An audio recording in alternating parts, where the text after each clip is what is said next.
The temples are 2,000 years old and covered in gold.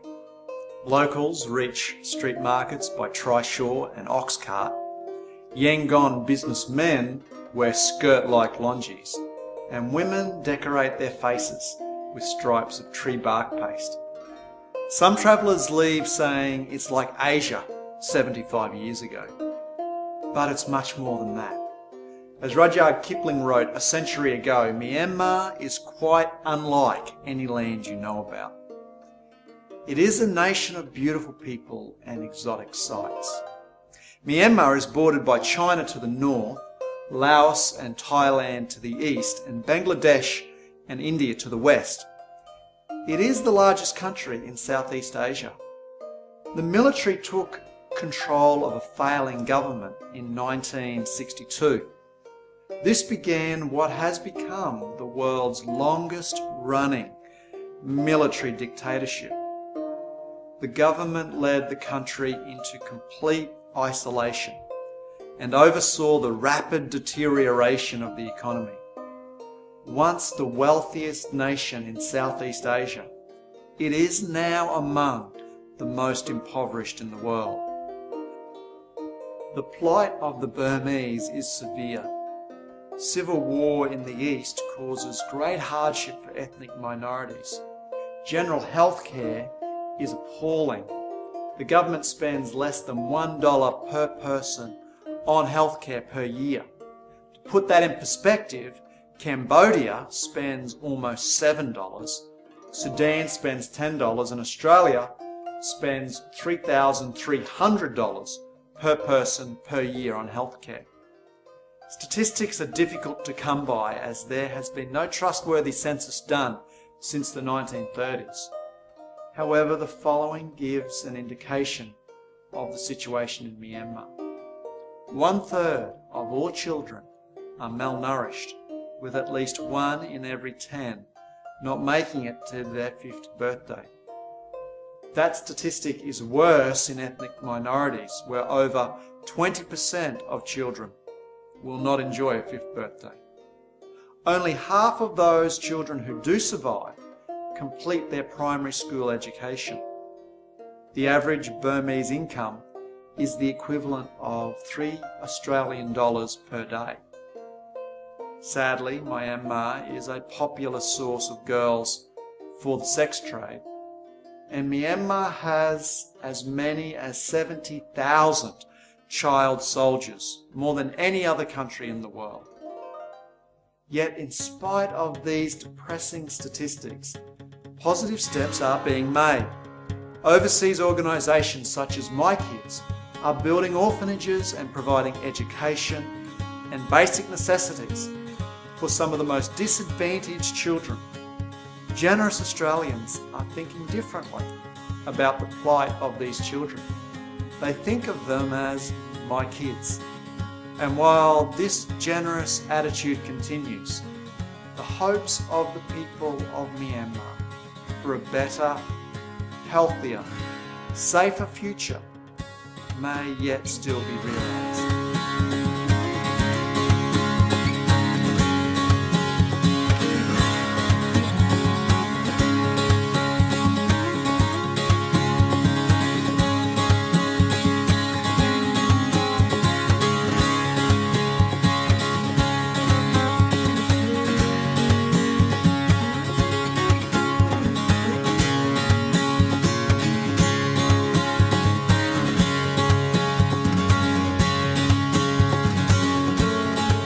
The person in charge at the Andrew Youth Development Centre is Zo Min Tung. Yes. So you're running the whole orphanage, right? Yes. And how many children are here? 84. From the age of 2.5 years old till the 18 years old. After wake them up, they wash their face, brush their teeth, and then we have morning devotion time. And for the older kids, we have a quiet time. It's a Bible study. Bible study and prayer for 1 hour. And small kids, younger kids memorize the 1 scriptures a day with the teacher, with the ladies. And also sometimes they listen to the story, Bible story every morning. and then they have to do their respective duty, like as cleaning the rooms and cleaning picking up the rubbish around the compound, and then they have breakfast, and we send them to the school because all the kids come back from the school at 12, so I have to run the tuition here 12 to 5. Located in the heart of present-day Turkey, just 200 kilometres east of Smyrna, lived a prospering community of believers. Their prosperity had grown as the city of Laodicea itself had prospered. It was said of the church in this city that they had become wealthy and had no material needs. Yet, Jesus reserved his harshest criticism for this church. Why?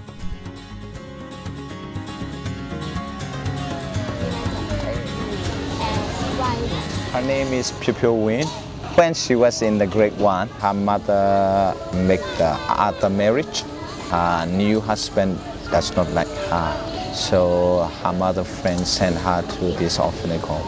Last 2 years ago, her mother took her home, and her mother promised us she can look after her and she will send to the school. But in the reality, her mother sent to one of the rich men's house to be a maid. And did she have to work every day? Yes. No days off? No days off. Do maids get paid? Yeah. Did she get paid or did her mother get paid? Her mother take the wages for the 1 year. And how much would they have paid for 1 year? 15,000 for a month. Jats. Yeah. In Australia, that's about $20 a month. So in a year, that would be almost $250. Yeah. She said that mostly every night she cry and pray to the Lord to come back here. So how did she get back to the orphanage? She's working hard at that rich man home, and the owner asked that, do you want to go to school? If you want to go to school, they can support and they can send to the school, but she chose to come back to the orphanage home. Before she came to the orphanage home, that rich woman come to the orphanage home and start checking. Right. And because of her mother informed that we trick her daughter very badly, and she told when she come to the orphanage home, she amazed. Even she is a Buddhist lady, and she see how the Christians are and how the Christians treat the children very well, and they see that all the children are very happy and very joyful. They say that all of them are orphans. Yes, all of them are orphans. Why they are very joyful here? I said to the ladies, because they are joyful, this orphanage is their home, not our home. We are their servant and we serve them and they are very happy. We don't make them to serve us. We serve them and they are very happy.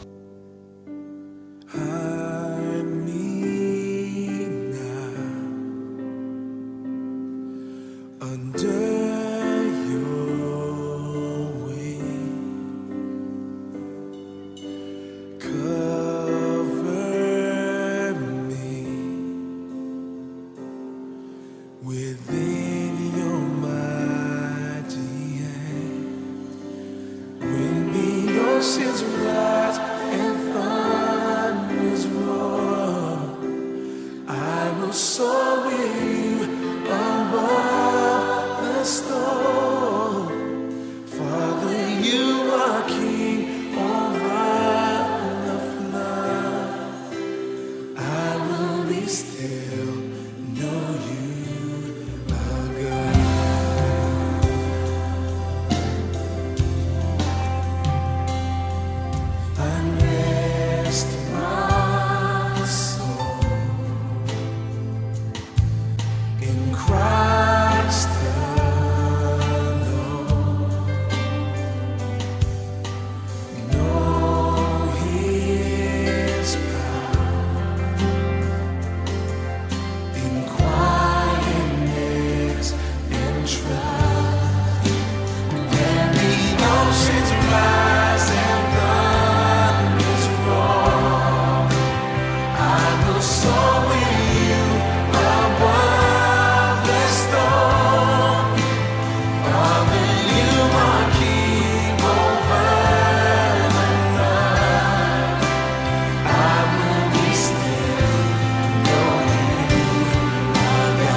One group of Christians were comfortable and lacked nothing.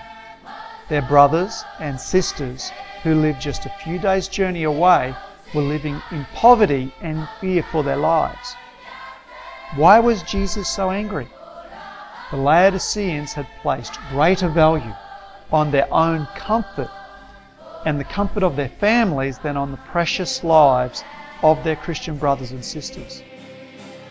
The same writer who penned these words wrote the following just a few years earlier. But whoever has this world's goods and sees his brother in need and shuts up his heart from him, how does the love of God abide in him?